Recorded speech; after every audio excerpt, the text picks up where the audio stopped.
Okay hello traders. Breakout पे के stock मिल चुका है और अपसाइड से रिट्रेसमेंट आ रही है। तो सबसे पहले हम एंट्री का प्लान करते हैं। 1534 के पास मेरा एंट्री का यहाँ पे प्लान रहेगा। 1534 के पास ट्रेडर्स हम इसमें प्लान कर रहे हैं एंट्री का।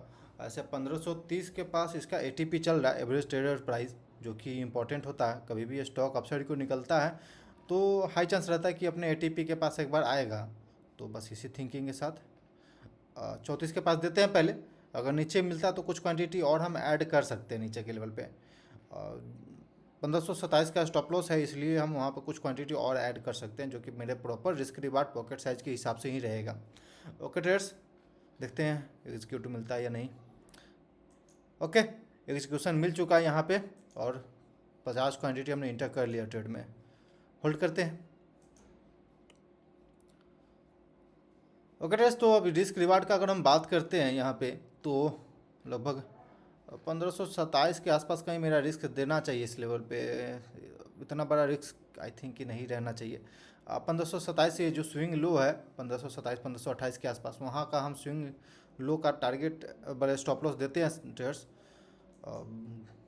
एक सेकेंड, मेरे अगेंस्ट में ट्रेड चल रहा है तो सबसे पहले स्टॉप लॉस कुछ क्वांटिटी हमें और भी ऐड करना है। एक सेकेंड, कुछ क्वांटिटी और हम ऐड कर लेते इसमें, लगभग 20 क्वांटिटी और हम डालते इसमें, क्योंकि पॉकेट साइज़ के हिसाब से ही रिस्क रहेगा। बिल्कुल मिनिमम थोड़ा सा ये प्लानिंग पहले से था ट्रेडर्स की। हम 34 पे मार रहे एंट्री तो थोड़ा सा महंगा हम तो ले ही रहे, लेकिन नीचे के लेवल पे हमको ऐड करना चाहिए। तो 1530 1531 अगर यार ज़्यादा मिला गया, ठीक है कोई दिक्कत नहीं। 1531 के पास 20 क्वांटिटी और हमने इंटर कर लिया। अगर यहाँ पे रिस्क रिवार्ड का अगर बात करें तो ज़्यादा बड़ा रिस्क हम यहाँ पे लेंगे नहीं, जो कि इम्पोर्टेंट है। अगर स्टॉप लॉस लगा लेते, सबसे पहले स्टॉप लॉस लगाना इंपॉर्टेंट होता है ट्रेडर्स सिस्टम में। स्टॉप लॉस सिस्टम में रहना चाहिए।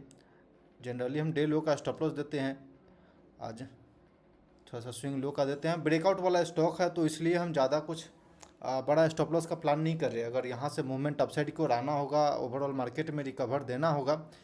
ओवरऑल मार्केट अभी अगर बात करें निफ्टी 500 निफ्टी 50 का, तो आप देखेंगे तो 25,479 के आसपास चल रहा है। अब 500 के 520 के अभी हम लोग हाई लगाए हैं, वहाँ से थोड़ा सा फॉलिंग देखने को मिला है, लेकिन हाई चांस है कि रिकवर करेगा, क्योंकि हम लोग सपोर्ट का रिस्पेक्ट कर रहे हैं। लोअर लेवल पे जो गैप अप ओपनिंग दिया है, कभी गैप अप ओपनिंग जो होता है उसके आसपास कहीं हम लोग सस्टेन करते हैं तो एक अच्छा सपोर्ट बनाता है, क्योंकि गैप जो भी होता है वहाँ पे कोई ना कोई एक स्ट्रॉन्ग बाइंग किया होता है मार्केट में, जिस वजह से कि वहाँ पे अच्छा सपोर्ट है। तो और ये स्टॉक भी काफ़ी अच्छा यहाँ पे दिख रहा था डेली टाइम फ्रेम पे, और यहाँ पे 15 मिनट टाइम फ्रेम पे हमें ब्रेकआउट दिखा। तो फिर आई थिंक कि हमें यहाँ पे इंटर करना चाहिए। कंसोलिडेशन के बाद ब्रेकआउट आया था, ब्रेकआउट के बाद छोटा सा पुल बैक, तो इस पुल बैक को एक अपॉर्चुनिटी मानते हुए हमने इंटर कर लिया है। देखते हैं क्या होती है, स्टॉप लॉस जाती है या फिर टारगेट आती है आज के दिन पे। ट्रेड में तो इंटर कर गए हैं, अब होल्ड कर रहे हैं ट्रेड को। 1550 उतना बड़ा तो टारगेट का हम प्लान नहीं करेंगे, लेकिन 6 रुपये का रिस्क है तो 12-15 रुपये तक का टारगेट आराम से अचीव करना चाहिए। ओके, एक अपसाइड को मोमेंटम आ जाए कि स्ट्रॉन्ग कैंडल के साथ, तो ये आराम से अपसाइड को मोमेंटम दे सकता है ये स्टॉक। फिलहाल अभी हम होल्ड करेंगे। सिस्टम में स्टॉप लॉस लग चुका है पेशेंसली, लेकिन एक आई थिंक कि हमें थोड़ा सा वेट करना चाहिए था ट्रेडर्स, क्योंकि 15 मिनट टाइम फ्रेम पे आप देखेंगे तो ये एक थोड़ा सा निगेटिव कैंडल यहाँ पे फॉर्म हो रही है अपसाइड से। अरे यार, ओवरऑल मार्केट 25,460 के आसपास आ गया, निगेटिव आ गया।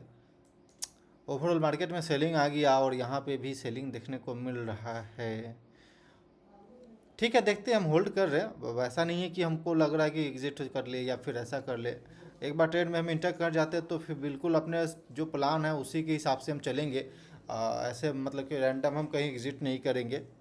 जो मेरा प्लानिंग है उसको हम चलने देंगे। स्टॉप लॉस जाएगा तो बिल्कुल एक्सेप्ट करना और अपने गलती को सही करना है।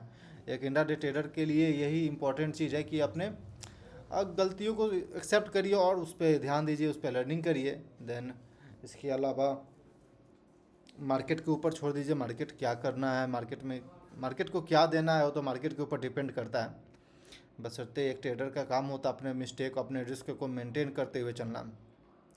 ट्रेड्स ऐसे सिचुएशन में कई बार लगता है कि हम अपना क्वांटिटी बढ़ाए, लेकिन आ, इस चीज़ को समझना बहुत इंपॉर्टेंट है कि क्वांटिटी बढ़ाना या फिर रिस्क बढ़ाना कोई बड़ा बात नहीं है। लेकिन चीज़ें क्लियर कट आपको दिखे, जब चीज़ें सही हो रहा हो तो आराम से क्वांटिटी बढ़ाएंगे, तो फिर वहाँ पे अरे यार दिक्कत नहीं होगा। ये स्टॉक मेरे अगेंस्ट में लग रहा है, आज के दिन पे वापिस से बैड डे नज़र आ रही है हमको। ठीक है, ऐसा अब बैड डे हो या फिर गुड डे हो ऐसा कुछ नहीं होता, बस ट्रेड मिनटा कर गया तो हमें उतना ओवर थिंकिंग नहीं करना है कि क्या होगा, लेकिन अपने मिस्टेक पर नज़र रखना है कि हम का। ओके, तो ये बिल्कुल स्टॉप लॉस के क्लोज हम लोग जा चुके हैं यहाँ पे, और आई थिंक कि आज के दिन पे वापस से स्टॉप लॉस ही हिट होने वाला है, क्योंकि बैक टू बैक कोई रिकवरी नहीं, बैक टू बैक फॉलिंग, और ओवरऑल मार्केट भी काफ़ी तेज़ी फॉल कर रहा है। तो आई थिंक कि हम ट्रैप हो चुके हैं, ये क्लियर कट हमको दिख रहा है मार्केट में। वापस से आज के दिन पे हम ट्रैप हो चुके हैं एक गलत थिंकिंग, गलत ट्रेड के साथ। तो ओके, जो सोच रहे थे बिल्कुल वही हुआ, और 100 रुपया कहीं चार्जेस कटेगा आज के दिन पे फिर से। तो ट्रेडर्स चलिए, कोई ना, पॉकेट साइज के हिसाब से ही रिस्क में हम गलती किए, और जो मिस्टेक है उसे एक्सेप्ट करते हुए लर्निंग पर फोकस करते हैं। Okay traders.